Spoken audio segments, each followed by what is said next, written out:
Um, Hi. Today I'm going to be playing Minecraft while I read you the story of Ben Drowned. So, yeah, it's going to be a little bit different. Not that anyone's coming back to see my crappy videos. But, yeah, in Minecraft, I think I'm going to make a little, 2D photo of Ben Drowned. Because my brother really likes Zelda. So, I don't know. It won't scare him or anything, but it'll be funny to just see him go and be like, what the fuck? But yeah. Also, when I was opening up Sound Recorder to film this audio, came across a really cool song idea. So I'm gonna splice that in right now.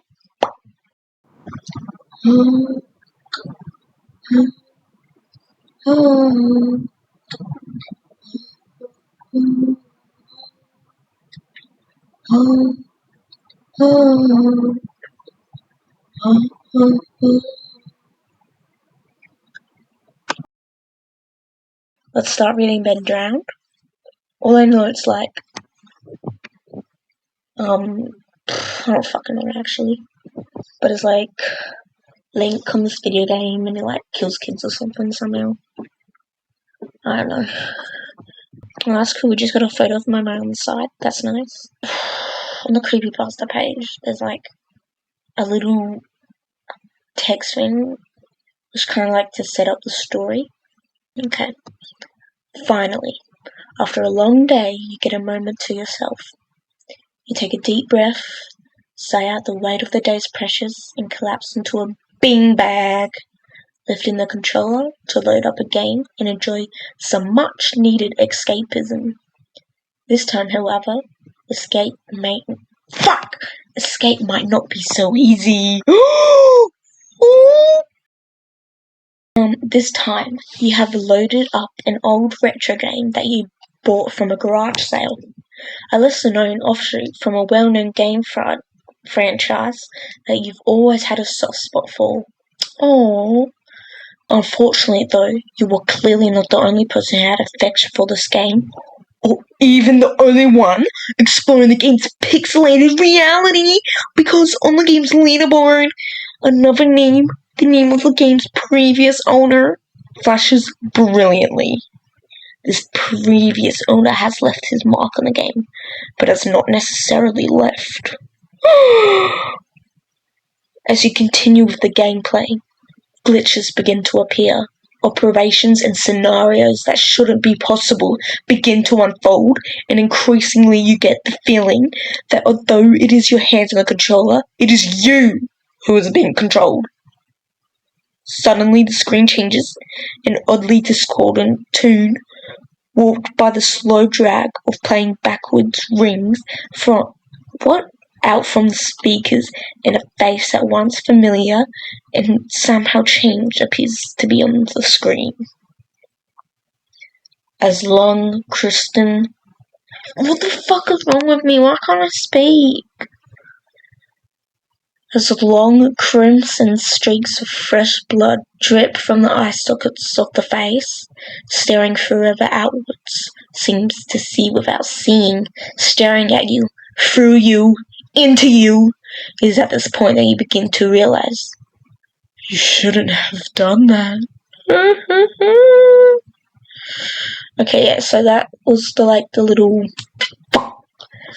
thingy, little preview of the game. That would be the description. Yeah. And okay, so now we're gonna read the Ben Drowned creepypasta. This is part 1. And while part 1 seemed to be really long, okay, that's great. I'm sure I will have the most beautifulest voice as I read this. Holy shit, it's like half the damn page. Alright guys, I might not be making this video after all. Not that anyone's watching this. Okay. Okay, X, I need your help with this. This is not copypasta. This is a long read, but I feel like my safety or well-being could very well depend on this. Alright, if you guys don't know, copypasta is like reposting stuff, basically. Like lyrics or a little short story you found. And sometimes you don't even really know where it's from. But it doesn't matter because you like the lyrics. Yeah. Okay. And like creepypasta. This is video game related, specifically Majora's Mask. And this is the creepiest shit that has ever happened to me in my entire life. Having said that, I recently moved into my dorm room starting as sophomore in college, and a friend of mine had this old Nintendo 64 to play. Oh my god. It sounds like I've quit vaping before it got too bad. Why is my voice like that? And why the hell creepy images keep popping up? Fuck off. I was stoked, to say the least. I could finally play all of those old games of my youth that I hadn't touched in at least a decade. His Nintendo 64 came with one yellow controller and a rather shoddy copper. What the fuck? His Nintendo 64 came with one yellow controller and a rather shoddy copy of Super Smash Bros. And while beggars can't be choosers, needless to say, it didn't take long until I became bored of beating up level 9 CPUs. That weekend, I decided to drive around a few neighborhoods about 20 minutes or so off campus, hitting up the local garage sales, hoping to score on some good deals from ignorant parents. Whoa. Why is there a bracket? There's not a starter bracket, but there's an end bracket. Okay. I love how there's just multiple garage sales, like just next to each other. It's amazing. I ended up picking up a copy of Pokemon Stadium, Good Eye, fuck yeah, F-Zero, and 2 other controllers for $2. Satisfied, I began to drive out of the neighborhood when one last house caught my attention. I still have no idea why it did. There were no cars there, and only one table was set up with random junk on it. But something sort of drew me there. I usually trust my gut on these things, so I got out of his car, and I was greeted by an old man. An old man? Sorry. His outward appearance was, for lack of a better word, displeasing. It was odd if you asked me to tell you why. Oh, it was odd. If you asked me to tell you why I thought he was displeasing, I couldn't really pinpoint anything. There was just something about him that put me on edge. I can't explain it. All I can tell you is that if it wasn't in the middle of the afternoon and there were other people within shouting distance, I would not have even thought of approaching this man. The fucking voice. How am I supposed to get clearer? I did try doing some tongue twisters. By trying, I mean I tried the woodchuck one while I was in the shower, shaving my hairy armpits. And it's still hard. I can't do it. Woodchuck would a woodchuck chuck would a woodchuck wood.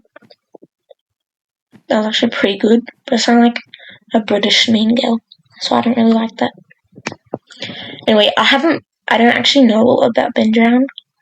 I do know I like creepypastas, you know. I see those videos on TikTok and some of them are really funny. There's I know the Jeff the Killer one. I know, what else do I know? That's it. I know Smile Dog. Well, actually, I don't really know Smile Dog. I kept trying to read it, and then I kept stopping. And then, what else did I do? What else do I know? I knew another one. I forgot Tiki Toby's story, sadly. I don't know, I think I was doing something while I was listening to it. But, yeah. Check if my sound's still recording. Yep. Great. And yeah. I do want to read a bunch more creepypastas because I feel like it would be cool. You know, I feel like Drake and Smilder would be best friends. I don't know. But anyway, he flashed a crooked smile at me and asked what I was looking for, and immediately I noticed that he must be blind in one of his eyes. His right eye had that glazed over look about it. I forced myself to look at his left eye instead, try not to offend, and asked him if he had any old video games. Just look at one eye. I even get it. So that's just funny for me for some reason. I was already wondering how I could politely excuse myself from the situation when he would tell me he had no idea what a video game was. But to my surprise, he said he had a few ones in an old box. So he doesn't know what a video game is, but he knows he has them. He assured me he'd be back in a jiffy and turned to head back into the garage.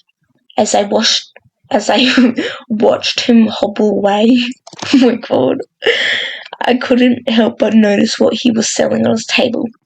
Littered across his table were rather peculiar paintings, various artworks that looked like ink blocks that a psychiatrist might show you. Curious, I looked through them. It was obvious why no one was visiting this guy's garage sale. These weren't exactly aesthetically pleasing. As I came to the last one for some reason, it looked almost like Majora's Mask, the same heart-shaped body with little spikes protruding outwards. Initially, I just thought that since I was secretly hoping to find out that game at these garage sales, some 3D bullshit was projecting itself into the ink blocks. But given the events that happened afterward, I'm not so sure now. I should have asked the man about it. I wish I would have asked the man about it. After staring at the Majora-shaped blot, I looked up and the old man was suddenly there again. Arms length in front. I don't know why, but I feel like the old man would look like Uncle Fester.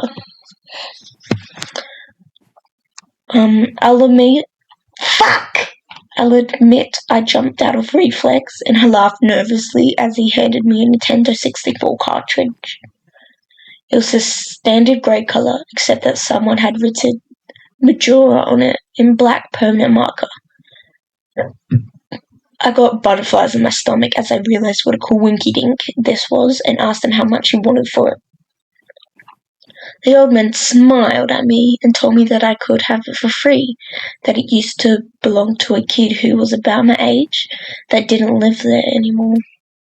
There was something weird about how the man phrased that, but I didn't really pay any attention to that then. I don't know, this is written weird. That's not my fault for once. I was too caught up in not only finding this game, but getting it for free. I'm sorry, I don't get why he doesn't understand why a kid who's a college student not living at a house anymore. Like, I don't know how he can phrase that weirdly. If he phrased it then, it sounded totally normal. But that could be either Ben, maybe he turned into a video game, or went into the video game, or it's the guy in the little preview thing. Okay. I reminded myself to be a bit skeptical since this looked like a pretty shady cartridge and there's no guarantee it will work. But then the optimist inside me interjected that maybe it was some kind of better version or pirated version of the game, and that was all I needed to be back on Cloud 9. I thanked the man, and the man smiled at me and wished me well, saying, "Goodbye then." At least that's what it sounded like to me. All the way in the car ride home, I had a nagging doubt that the man had said something else. My fears were confirmed when I booted up the game. To my surprise, it worked just fine. And there was one save file named simply Ben. Goodbye, Ben. He was saying goodbye, Ben. I felt bad for the man. Obviously a grandparent, and obviously going senile. And I, for some reason or another, reminded him of his grandson Ben. Oh my god. Your eyes bleeding too? Okay. Out of curiosity, I looked at the save file, eyeballing it. I could tell that he was pretty far in the game. He had almost all of the masks and 3/4 remaining of the bosses. I noticed that he had used an owl statue to save his game. He was on day 3 and by the Stone Tower Temple with hardly an hour left before the moon would crash. I remember thinking that it was a shame that he had come so close to beating the game, but he never finished it. I made a new file named Link out of tradition and started the game ready to relive my childhood. Okay.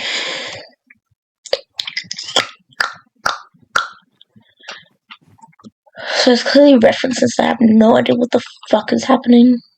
But I guess I can put up photos of it. Yeah. For such a shady looking game cartridge, I was impressed by how smoothly it ran.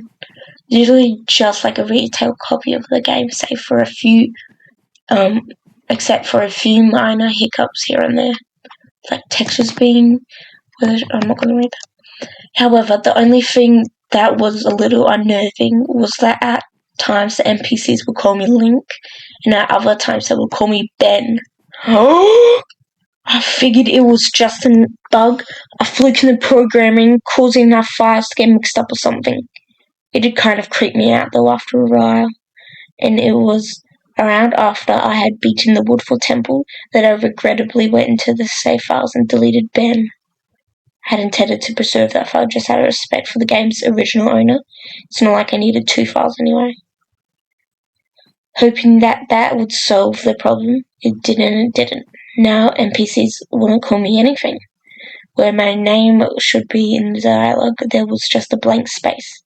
A save file name was still called Link though. Frustrated and with homework to do, I put the game down for a day. I started playing the game again last night, getting the lens of truth and working my way towards completing the Snowhead Temple. Now, some of you more hardcore Majora's Mask players know about the 4th day glitch. For those who don't, you can Google it, but the gist of it is that right as the clock is about to hit 000000 on the final day, you talk to the astronomer and look through the telescope. If you time it right, the countdown disappears and you essentially have another day to finish whatever you were doing. Deciding to use a glitch to try and finish the Snowhead Temple, I happened to get it right on the first try, and the time counter at the bottom disappeared. However, when I pressed B to exit the telescope, instead of being greeted by the astronomer, I found myself in the Majora boss fight room at the end of the game. Staring at Skull Kid hovering over me, there was no sound, just him floating in the air above me, and the background music, which was regular for the area, but still creepy. Immediately my palms began to sweat. This was definitely not normal. Skull Kid never appeared here. I tried moving around the area, and no matter where I went, Skull Kid would always be facing me, looking at me, not saying anything. Nothing would happen though, and this kept up for around 60 seconds.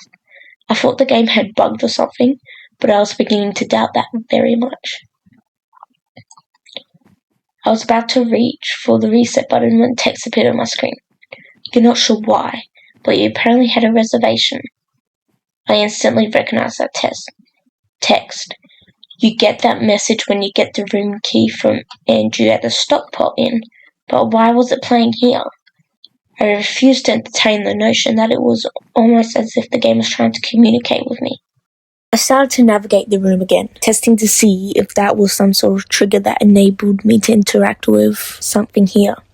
Then I realized how stupid I was. To even think that someone could reprogram the game like this was absurd. Sure enough, 15 seconds later, another information appeared on the screen. And again, like the first one, it was already a pre-existing phrase. Go to the lair of the temple bosses. What? Of the temple's boss? Yes, no. I paused for a second, contemplating what I should press and how the game would react. Then I realized that I couldn't select no. Oh my god, guys. Taking a deep breath, I pressed yes, and the screen faded to white with the words "Dawn of a New Day" with a subtext.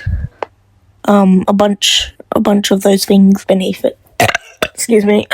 When I was ported to field me with the most... What?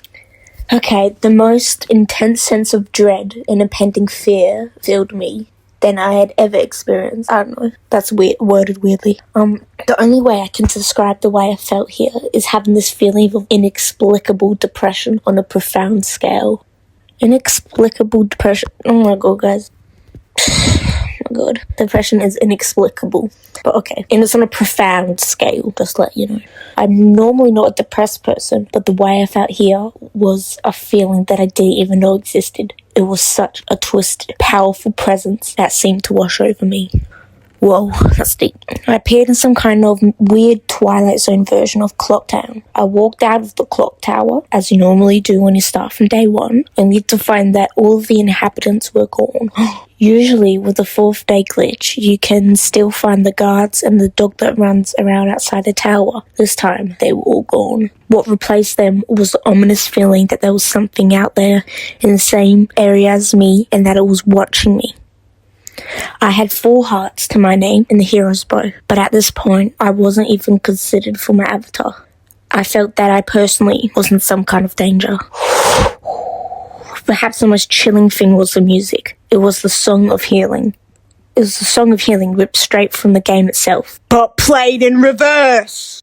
Oh my god. The music will get louder, building up, so if you should expect something to pop out at you, but nothing ever did, and the constant loop began to wear on my mental state. But I hate when that happens. No. But the song was played in reverse, oh my god! Every now and then I would hear the faint laugh of the happy mask salesman in the background, just quiet enough so that I wasn't sure if I was just hearing things, but it was just loud enough to keep me determined to find him. I looked in all 4 zones of Clocktown, only to find nothing, no one. Textures were missing. West Clocktown had me waiting on air. The entire area felt broken, hopelessly broken. As a reverse Song of Healing repeated for what must have been the 50th time, I just remember standing in the middle of South Clocktown, realizing that I had never felt so alone in a video game before. Oh my god. As I walked through the ghost town, I don't know whether it was a combination of the out-of-place textures and the atmosphere of the haunting melody, the once peaceful and soothing song being butchered and distorted. But I was literally on the verge of tears. I had no idea why. I hardly ever cry. Something had gripped me here in this powerful sense of depression that was both foreign and crippling. Oh my god. I tried leaving Clocktown, but every time I attempted to zone out, the screen would fade to black and I would just zone into another part of Clocktown. I tried playing my ocarina. I wanted to escape and I did not want to be here. But every time I played the Song of Time or Song of Soaring, it would only say, to echo far, but nothing happens. By this point, it was obvious the game didn't want me to leave, but I had no idea why it was keeping me here. I didn't want to go inside the buildings. I felt that I would be too vulnerable here to whatever I was terrified of. I don't know why, but I came up with the idea that maybe if I drowned myself at the laundry pool, I could spawn somewhere else and leave this place. Just drowning yourself? Oh my god, that's how Ben died. He drowned doing laundry. Oh my god, guys, this is so sad. As I zoned and ran towards the pool, that's when it happened. Link grabbed his head, and the screen flashed for a brief moment of the happy mask salesman smiling at me, not Link. Me with Skull Kid's scream playing in the background, and when the screen returned, I was staring at the Link statue from playing the song Elegy of Emptiness. I screamed as the thing just stared back at me with the haunting facial expression. I turned around and ran out and back into South Clocktown. And to my horror, the fucking statue followed me. The only way I can compare this is like the weeping angels from Doctor Who. Oh, that's scary. Oh my god, guys, I just heard my dog barking, but my dog's right next to me. Oh, he just yawned. Okay. Every so often, at random intervals, the animation would play of the statue appearing behind me. It was like the thing was chasing me, or I don't even know what to fucking say it. Haunting me. Oh my god. By this point, I was on the verge of hysterics, but not even once did the thought of turning into the Gonzo occur to me. I don't know why, I was so wrapped up in it. The terror felt also real. I tried to shake the statue, but it would literally appear right behind me every single time. Link started to begin to make weird animations I had never seen him do before. He would flail his arms around or spasm randomly, and the screen would cut to the happy mask salesman smiling again for a brief moment before I was face to face with the fucking statue again. I ended up running into the Swords Master's dojo and ran to the back. I don't know why, but in my panic, I just wanted some kind of assurance that I'm not alone here. To my dismay, I found no one.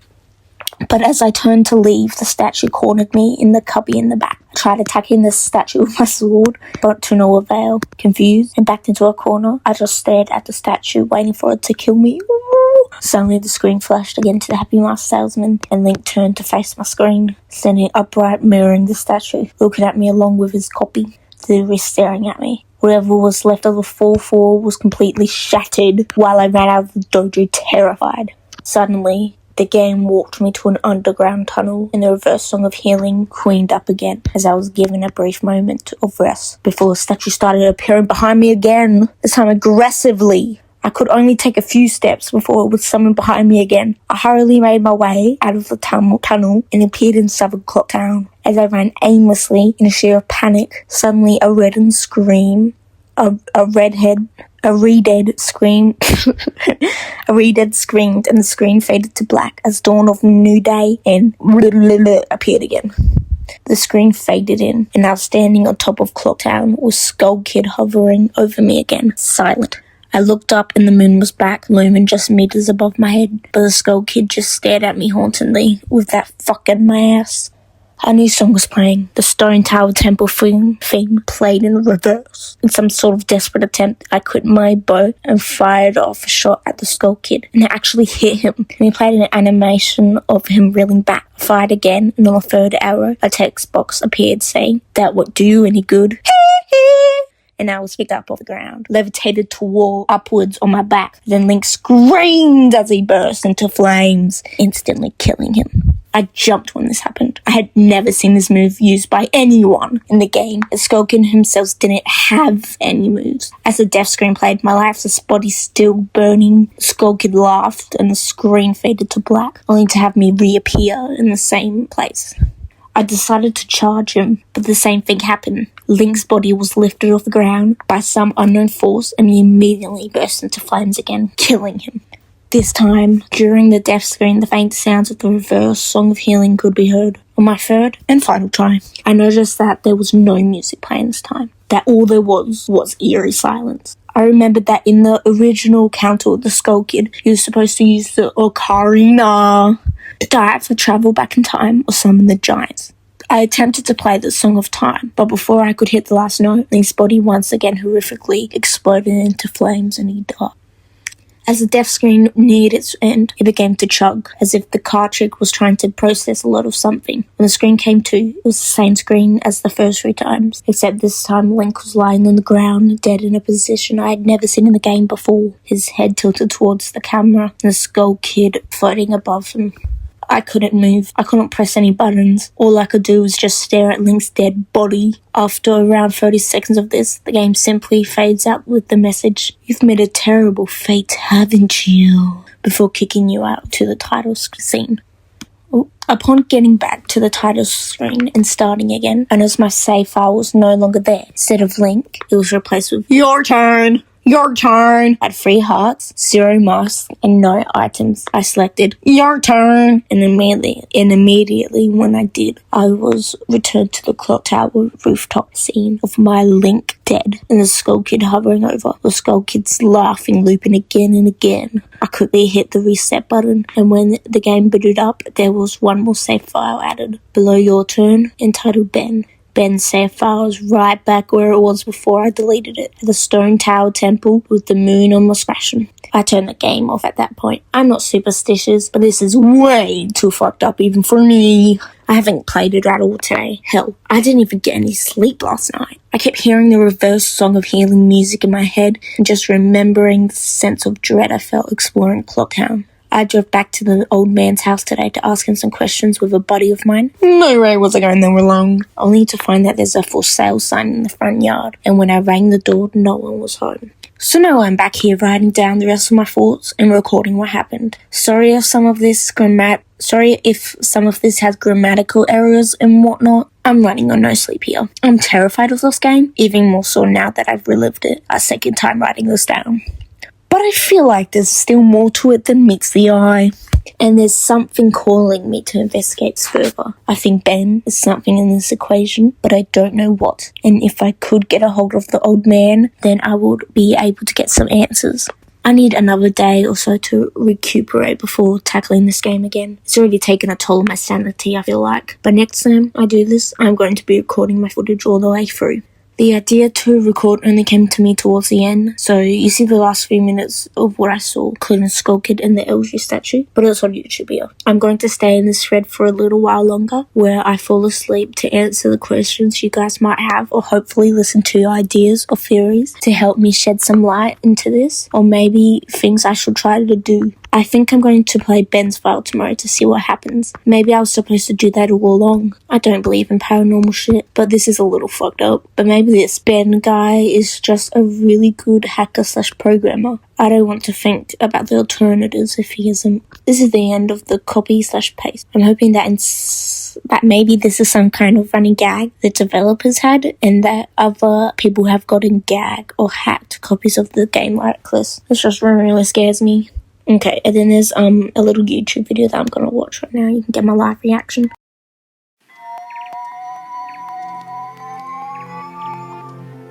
Oh my goodness, I know this song from TikTok. It's gonna get me copyrighted.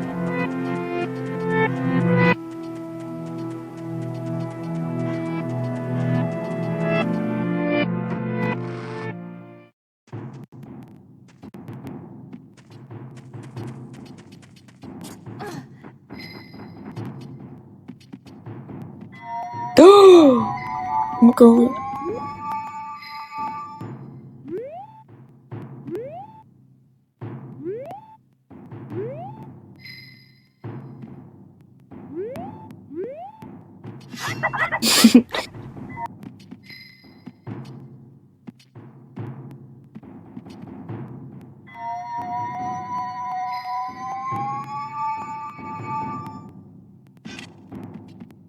Ew, why did it do that?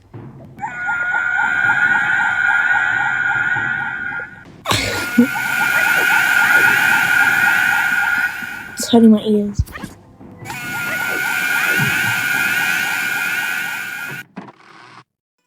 I'm gonna turn it down a bit.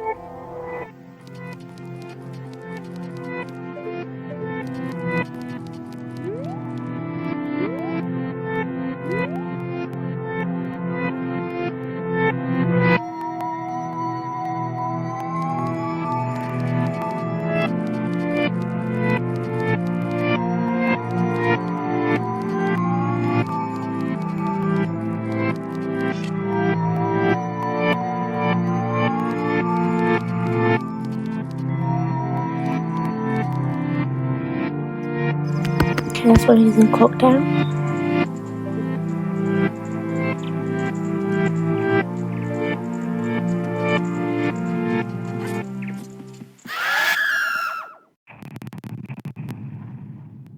Oh my god, it's the barcode. That.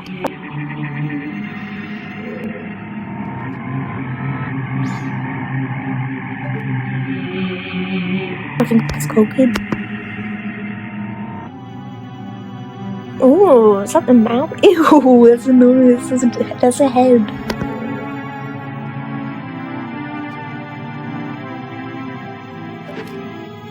Oh god, this is the part where he shoots him.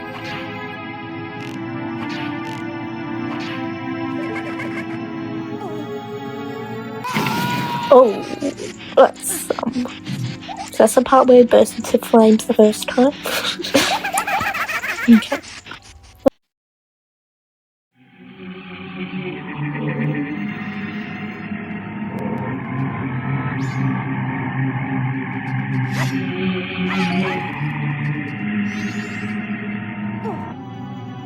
Oh, that's the second time. Oh god. Should probably be recording now. I gotta watch again.